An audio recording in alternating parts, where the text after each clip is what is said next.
आज की इस धर्म सभा में सम्यक संबुद्ध के चरणों में वंदन करते हुए सभा में उपस्थित हमारे भिक्षुजन, हमारे प्रेसिडेंट सर और सभा में उपस्थित जितने भी महाबोधि और के जितने भी लोग यहाँ पर ऐड हैं, सभी उपासक जनों का मैं यहाँ पे हार्दिक अभिनंदन करती हूँ। आज का जैसा सर ने बताया कि मेरा टॉपिक पासादिक सुत्त है, जो कि दीर्घनिकाय से मैंने लिया है इसको।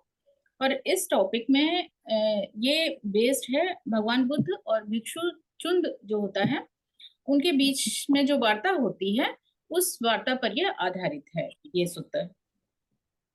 इस सूत्र में जैसे कि जब जो जैन मुनि शंकर महावीर जी होते हैं उनके परिनिर्वाण के उपरांत जो उनके अनुयायी होते हैं उनके बीच में काफी वाद विवाद उत्पन्न हो जाता है।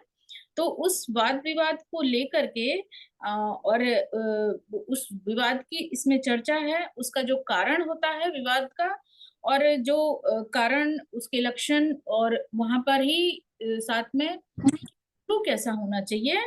तो इस तरीके से और एक ट्रू और उसके द्वारा जो उपदिष्ट धर्म है उसके ऊपर ये सूत्र जो है वो आधारित है।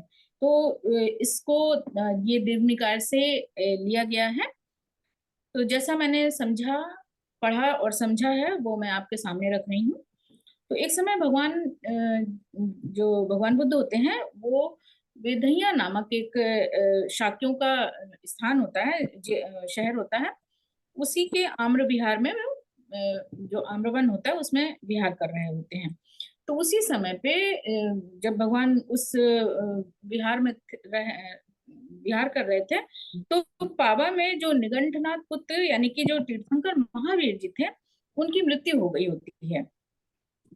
उनकी मृत्यु के उपरांत उनके शिष्यों में फूट पड़ जाती है, क्योंकि जो उनके शिष्य थे वो पहले से ही कुछ मतभेद थे, वो किसी एक मत पे एक मत नहीं थे। तो और जब उनकी मृत्यु हो जाती है तो फिर उनको तो समझाने वाला भी कोई नहीं रह जाता है, तो जो उनके बीच में मतांतर होते हैं वो और ज्यादा तीव्र हो जाते हैं। तो उनके बीच में जो फूट पड़ जाती है तो दो पक्ष हो जाते हैं, दोनों में बहुत ही ज्यादा लड़ाई होने लग जाती है, बहुत ही कलह सी हो जाती है। दोनों पक्ष जो होते हैं वो एक दूसरे को, जो उनके अपने मत होते हैं, जो उनके वचन होते हैं, उन वचनों से एक दूसरे के ऊपर वचनों के वाणों के प्रहार करने लग जाते हैं। और कोशिश उनकी रहती है कि मैं मतलब मेरा मत सही है, तुम्हारा मत गलत है। एक दूसरे करने अपने आप को सही, उनका जो विवाद हो जाता है। बाद ऐसा होता है कि वे कहते हैं कि तुम इस धर्म को नहीं मानते हो, विनय को नहीं जानते हो, मैं जानता हूँ, मैं मानता हूँ। दोनों एक दूसरे से कहते हैं कि तुम मिथ्या प्रतिपन्न हो, मैं सम्यक प्रतिपन्न हूँ, और मेरा कहना सार्थक है, तुम्हारा कहना निरर्थक है। जो बात पहले कहनी चाहिए थी वो बात आप बाद में कह रहे हो, और जो बात बाद में कहनी चाहिए थी वो बात मतलब पहले कह दे रहे हो।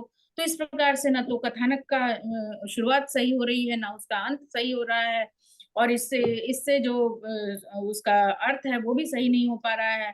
तो इस तरीके से ये वाद ही उल्टा पड़ जा रहा है। तो इस तरीके के जो आरोप और प्रत्यारोप होते हैं वे एक दूसरे के ऊपर वे लगाने लग जाते हैं। तो ऐसा लगता है कि जैसे उनके बीच में किसी तरीके का युद्ध हो रहा हो।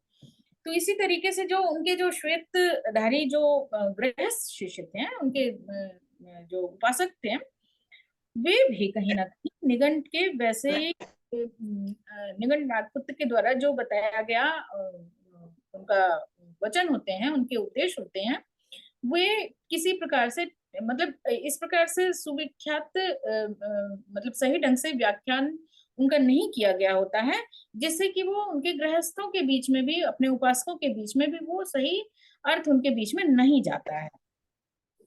तो जो उपासक लोग हैं उन वे भी जो हैं वे किसी तरीके से जब उनको सही व्याख्या नहीं मिलती है, सही अर्थ उनके बीच में नहीं जाता है, तो वे भी किसी ना किसी तरीके से बहुत परेशान से होते हैं, और एक तरीके से वो मतलब संतुष्ट नहीं होते हैं। तो ऐसे वचन जो पार ना लगा सकें, ना मन को शांत कर सकें उनके, तो ऐसे इस वजह से वे भी कुछ अशांत से उस समय पे दिखाई देते हैं।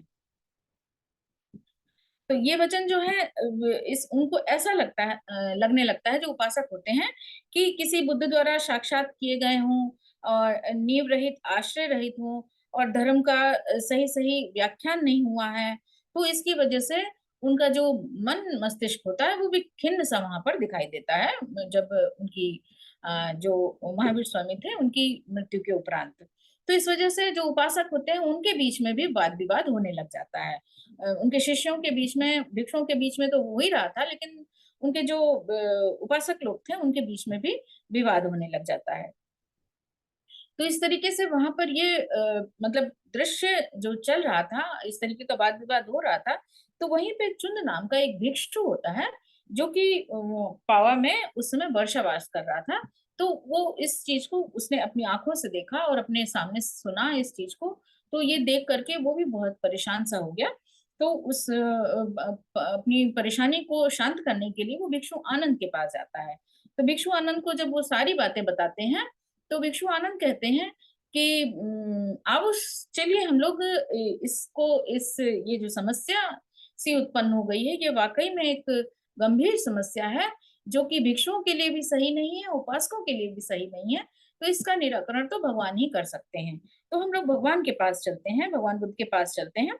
और फिर ऐसा कह के दोनों लोग भगवान बुद्ध के पास जाते हैं और भगवान को अभिवादन करके वे लोग एक और बैठ जाते हैं। एक और बैठ करके चुंद ने अपनी बात, भिक्षु चुंद ने अपनी बात भगवान के सामने रखी। तो भगवान ने सारी बात को सुन करके भिक्षु चुंद से कहा कि जहां शास्त्रा यानी कि गुरु सम्यक संबुद्ध नहीं होते हैं, यहाँ पे सम्यक संबुद्ध का अर्थ केवल गौतम बुद्ध से नहीं है, भगवान बुद्ध से ही नहीं है, बल्कि वो कहते हैं सम्यक संबुद्ध यानी अच्छी प्रकार से जो ज्ञानवान हो, ज्ञान को जिसने साक्षात कर लिया हो और साक्षात करने के उपरांत उसको सही से उपदेशित किया हो। अर्थात जहाँ पे सम्यक संबुद्ध नहीं होते हैं वहां धर्म जो होता है वो दुराख्यात ही होता है। यानी कि उसकी जो व्याख्या होती है वो किसी प्रकार से उचित प्रकार से नहीं हो पाती है, जिससे कि सामने वाला जिसको व्याख्यान दिया जा रहा होता है वह संतुष्ट नहीं हो पाता है। और उस धर्म में शिष्य श्रावक जो होते हैं वे धर्मानुसार मार्ग पर विहार नहीं कर पाते हैं। न समाधि की ओर वो अग्रसर हो पाते हैं, न समाधिष्ठ हो पाते हैं और न ही ठीक मार्ग पर आरूढ़ हो पाते हैं। क्यों? क्योंकि उनको जो सही दिशा मिलनी चाहिए थी, जो सही ज्ञान मिलना चाहिए था, वह उनको नहीं मिल पाता है। तो इस प्रकार से धर्म के अनुसार चलने वाले जो लोग होते हैं वे ऐसे में जब उनको सही रास्ता और सही ज्ञान नहीं मिल पाता है तब वे क्या करते हैं कि फिर उनके मन में कुंठा व्याप्त हो जाती है और ऐसे में फिर वो अपने शास्त्र की भी निंदा करने लग जाते हैं। जैसा कि ये जो महावीर स्वामी जी की मृत्यु के उपरांत उनके शिष्य और श्रावकों के बीच में इस प्रकार का वाद विवाद उत्पन्न हो गया है। इस प्रकार से अकुशल कर्म अर्थात कि पाप की भी वृद्धि होने लग जाती है, क्योंकि कुशल कर्म को तो ज्ञान हो नहीं पाता है। तो कुशलता की ओर अग्रसर नहीं हो पाने के कारण अकुशलता में वृद्धि होने लग जाती है। भगवान कहते हैं कि चंद्र दुराख्यात धर्म जो सही प्रकार से व्याख्यान जिसका न किया गया हो उसमें धर्म और कर्म फिर ऐसा ही होने लग जाता है, यानी कि अकुशल होने लग जाता है। फिर भगवान जी उनसे कहते हैं कि जहां शास्त्रा सम्यक संबुद्ध हो, धर्म भी स्वाख्यात हो अर्थात अच्छी तरह से कहा गया हो, जो मुक्ति की ओर ले जाने वाला हो, शांति देने वाला हो, अगर लेकिन यहाँ पर सब कुछ ठीक है, शास्त्र सही से व्याख्यान भी कर रहे हैं, लेकिन अगर ऐसे में उस धर्म में श्रावक धर्मानुसार आरूढ़ न हो तो शास्त्र को कहना चाहिए कि आओस तुम्हें बहुत हानि होगी। तुम्हारे शास्त्र सम्यक संबुद्ध होते हुए भी तुम धर्म पर आरूढ़ मार्गारूढ़ नहीं हो पा रहे हो, तब चुन ऐसी अवस्था में शास्त्र तो प्रशंसनीय होता है, लेकिन सॉरी, शास्त्र तो प्रशंसनीय होता है, धर्म भी प्रशंसनीय होता है, लेकिन जो श्रावक होता है वो निंदनीय हो जाता है। क्योंकि धर्म तो शास्त्र के द्वारा उचित प्रकार से बतलाया जा रहा है, लेकिन जो सामने वाला है, जिसको उपदेशित किया जा रहा है, वह उसको ना तो सही से सुन रहा है, ना तो मनन कर रहा है, ना ही उसको आत्मसात करते हुए उसकी उस दिशा में अग्रसर हो रहा है। तब ऐसे में श्रावक ही निंदनीय होता है, लेकिन गुरु नहीं होता है। फिर वहीं पर भगवान कहते हैं कि जहां पर शास्त्र सम्यक संबुद्ध है और उनके द्वारा विदित धर्म स्वाख्यात है, उचित प्रकार से बतलाया गया है, वे अपने शिष्य को उसी का अनुसरण करने के लिए उपदेशित करते हैं, तथा उनका जो शिष्य है वह भी उनका अनुकरण कर ज्ञानाकुल आचरण करता है। ऐसा शिष्य प्रशंसनीय होता है, गुरु के तो कहे नहीं क्या होते हैं।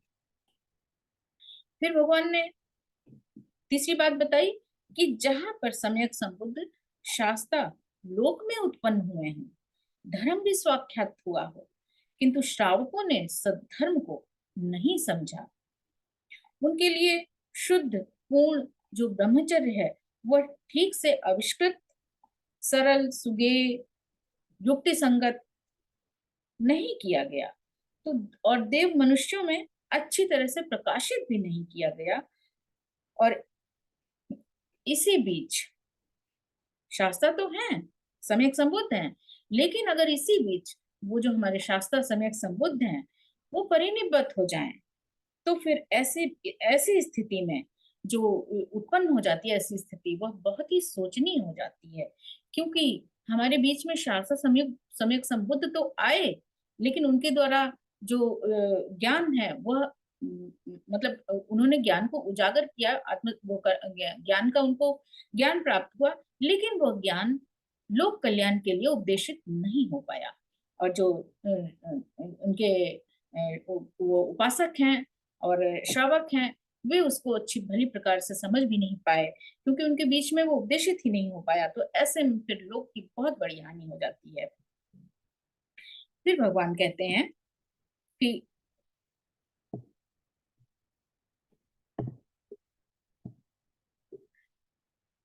लोक की हानि इस वजह से हो जाती है कि लोगों ने उसका अर्थ नहीं जाना, इस वजह से उनको किसी तरह का लाभ नहीं उत्पन्न हो पाता है, और इसलिए उनको मुक्ति का कोई मार्ग भी नहीं मिल पाता है। वहीं पर यदि लोग इस स्वाख्यात जो सही प्रकार से समझा गया धर्म है, इसके अर्थ को समझ लेते हैं और उस मार्ग पर आरूढ़ हो जाते हैं, तो फिर ऐसे में यदि जब वो जो भगवान के द्वारा प्राप्त किया गया ज्ञान है वह लोग को अच्छी तरीके से उन्होंने विदित कर दिया, उपदेशित कर दिया, तब ऐसे में अगर शास्त्र की परिनिब्बत हो जाते हैं, तो फिर वह स्थिति जो है वह सोचनीय नहीं होती है। बल्कि क्योंकि जो उनके द्वारा प्राप्त किया ज्ञान है उससे लोग का कल्याण हो चुका होता है, लोग के कल्याण के लिए वह ज्ञान लोगों के बीच में चला गया होता है, तब फिर ऐसे में किसी तरीके की हानि नहीं होती है। अतः चुंद, जिस धर्म को मैंने बोध कर तुम्हें उपदेशित किया है उसे सभी लोग मिलजुल कर ठीक प्रकार से समझें, बूझें और उसके ऊपर किसी भी तरीके का विवाद ना करें। अगर किसी तरीके की मन में कोई भी शंका उत्पन्न होती है, तो मैं शास्त्र सम्यक संबुद्ध आपके साथ हूँ, मुझसे पूछिए जो भी लेकिन आपस में विवाद को ना करिए। भगवान चुंद को इस तरीके से समझाते हैं। भगवान कहते हैं कि यह धर्म तभी अच्छा और चिरस्थायी होगा जब यह लोगों के हित, कल्याण और संसार पर अनुकंपा करने के लिए देव मनुष्यों के अर्थ, हित और सुख के लिए होगा। तभी इसका कोई किसी प्रकार से तभी लोक का कल्याण हो सकेगा। मैंने जिस धर्म का बोध किया है वे यही 37 बोधिपाक्षिक धर्म कहे जाते हैं। और ये जो 37 बोधिपाक्षिक धर्म है वे क्या है? जैसे कि भगवान बताते हैं कि जैसे कि 4 स्मृति प्रस्थान है, 4 सम्यक प्रधान, 4 विधिपात, 5 इंद्रिय बल, 5 बल, 7 बोध्यान और आर्य अष्टांगिक मार्ग। तो ये जो 37 बोधिपाक्षिक धर्म मैंने बताए हैं, यही लोक कल्याण के लिए और जो चाहे भिक्षु हो चाहे उपासक हो, उनको निब्बान तक ले जाने के लिए इतना ही काफी है। यही धर्म जन और लोक कल्याण के लिए है। बुद्ध का धर्म कोई भी किसी भी तरीके से रूढ़िवाद, रीति रिवाज, संस्कार, परंपरा इनके ऊपर आधारित नहीं है, बल्कि बुद्ध का धर्म तो चित्त की शुद्धि के लिए है। और जो कोई भी बुद्ध के धर्म को सुनकर, जानकर, आत्मसात करके, जब अगर वो उसको सिर्फ विदित करने के लिए सुन लेता है, समझ लेता है, लेकिन उसको उसके ऊपर आरूढ़ नहीं हो पाता है, उस पे चलना स्टार्ट नहीं करता है, उसको अपने जीवन में इम्प्लीमेंट नहीं करता है, तो फिर उस धर्म का कोई अर्थ नहीं रह जाता है। वो तो ऐसे ही होगा जैसे कि आपने सिर्फ नदी में स्नान कर लिया हो, वो सिर्फ इतना ही है। आपके तन को शुद्ध कर, सॉरी, तन पे लगी हुई गंदगी को उसने, लेकिन मन की जो शुद्धता है वो आप प्राप्त नहीं कर पाएंगे। तो भगवान का ये धर्म जो है वो चित्त की शुद्धि के लिए है। प्रत्येक मनुष्य का चित्त जो है वह हर मनुष्य के अपने ही कब्जे में होता है। उसके चित्त को ना तो भगवान बुद्ध शुद्ध कर सकते हैं, ना कोई अरहत शुद्ध कर सकता है, ना ही कोई ज्ञानी जन। हाँ, किस दिशा में वो शुद्ध कर सकते हैं भगवान बुद्ध, कि भगवान जो ज्ञान है उसको उपदेशित करते हैं। अगर सामने वाला सुन करके, आत्मसात करके, उसका मनन चिंतन करके अपने ऊपर इम्प्लीमेंट करता है, तभी उसका लाभ, तभी भगवान की वाणी भी साक्षात वो हो सकती है कि उन्होंने जो उपदेश किया है उसका लाभ अगले को मिल सका। तो इस प्रकार से जो प्रत्येक मनुष्य अपने चित्त की शुद्धि के लिए स्वयं ही जिम्मेदार है, अशुद्धि के लिए भी जिम्मेदार है, शुद्धि के लिए भी जिम्मेदार है। तो इस प्रकार से जो मनुष्य है अपने चित्त के स्वामी हो, ना कि किसी तरीके की कोई पारलौकिक किसी कोई शक्ति है वो उसके कोई स्वामित्व उसके पास नहीं होता है, बल्कि स्वयं के पास। जैसा कि अगर हम संकल्पित हैं तो अपने चित्त को हम शुद्ध कर लेंगे, और अगर नहीं है तो फिर हम उसी जो हमारा जो मलिन चित्त है हम उसके गुलाम हो जाएंगे। और ऐसे में फिर क्या होगा कि जहां पर इच्छा और तृष्णा जो ऑलरेडी ये मार के रूप में हमारे साथ हर समय 24 घंटे हमारे ऊपर हावी रहती हैं, तो फिर हम ये हमारे ऊपर ही राज करने लग जाएंगी और हम कहीं ना कहीं इन्हीं के गुलाम बनते चले जाएंगे। तो इसलिए भगवान कहते हैं कि जो चित्त की शुद्धि है वह सबसे जरूरी है।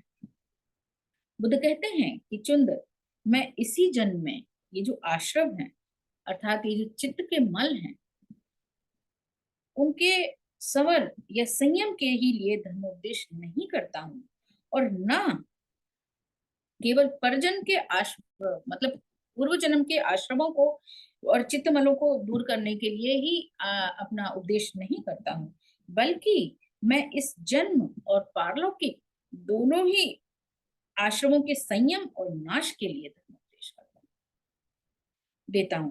इसलिए चुंद, मैंने जो तुम्हें चीवर संबंधी अनुज्ञा दी है वह इस शरीर को सर्दी, गर्मी, धूप, मक्खी, मच्छर, कीट, सांप, बिच्छू उनसे तो बचाती है, साथ में ये जो ये तन है लाज शर्म को ढकने के लिए भी ये पर्याप्त है।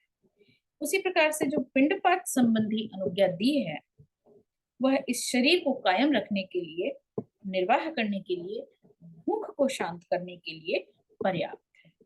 जो शयनाशन संबंधी अनुज्ञा दी है वह ऋतुओं के प्रकोप से बचने के लिए पर्याप्त है, और रोगों से बचने के लिए जो औषधि अनुज्ञा दी है वह इस शरीर को स्वस्थ रखने के लिए पर्याप्त है।